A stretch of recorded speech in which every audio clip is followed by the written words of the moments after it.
Здравейте, колеги! Казвам се Борис Михайлов и днес ще ви предложа работа с Microsoft и работа с бяла дъска на Microsoft. Какво е необходимо, за да активираме дъската? Първото нещо е, че можете да отидете на менюто Start, след което да изберете Microsoft Whiteboard и да започнете да се занимавате с интерактивната бяла дъска, която всъщност е на вашият компютър, но може да бъде виждана от всеки един ученик на неговият компютър. Какво трябва да кажем за продукта като цяло? Първото нещо е, че сравнено с останалият софтуер, който съществува в това направление, това безспорно е най-добрата система. Имате няколко основни момента в нея. Първото нещо, което можете да направите, е да изберете с какво ще работите. Това става, когато отидете на вашите дъски. И така имате възможност да създадете нова дъска или съответно да работите с дъска, която вече съществува. В нашия случай ще работим с дъска, която вече съществува. И ще видим основните функционалности на тази дъска.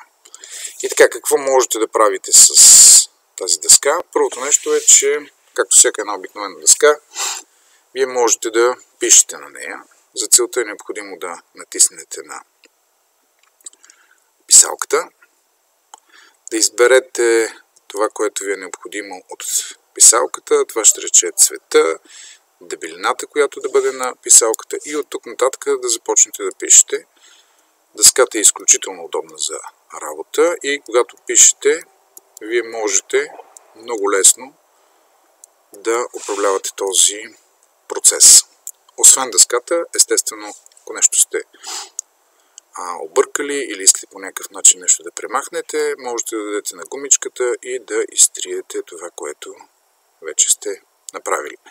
В този случай една голяма част от колегите ще се почувстват изключително комфортно, тъй като тази дъска много прилича на стандартната дъска в училище и няма нужда да се обяснява повече за нея.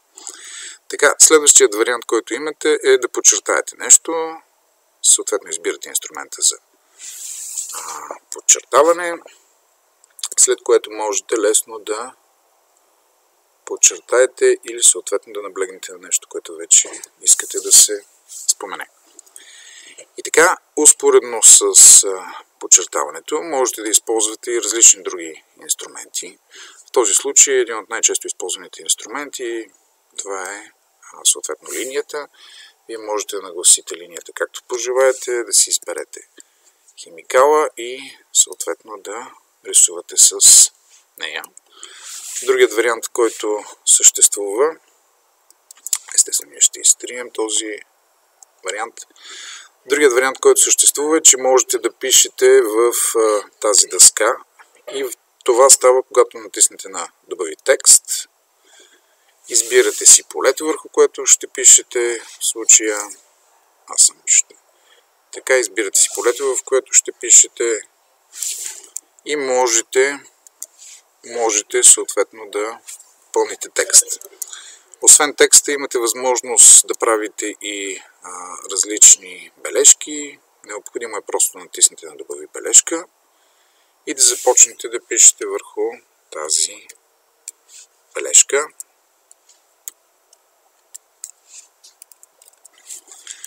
Така, в момента, в който сте написали нещо върху бележката, естествено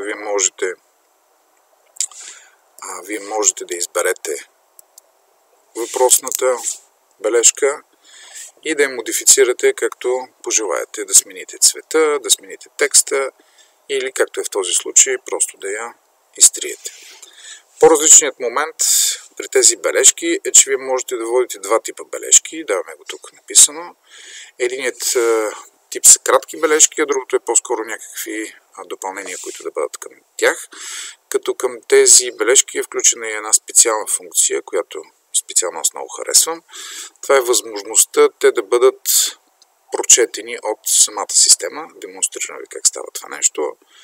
Давате на прочитане на бележката. Активирате гласа, който имате за Ханком 803 година, 814 година. Така.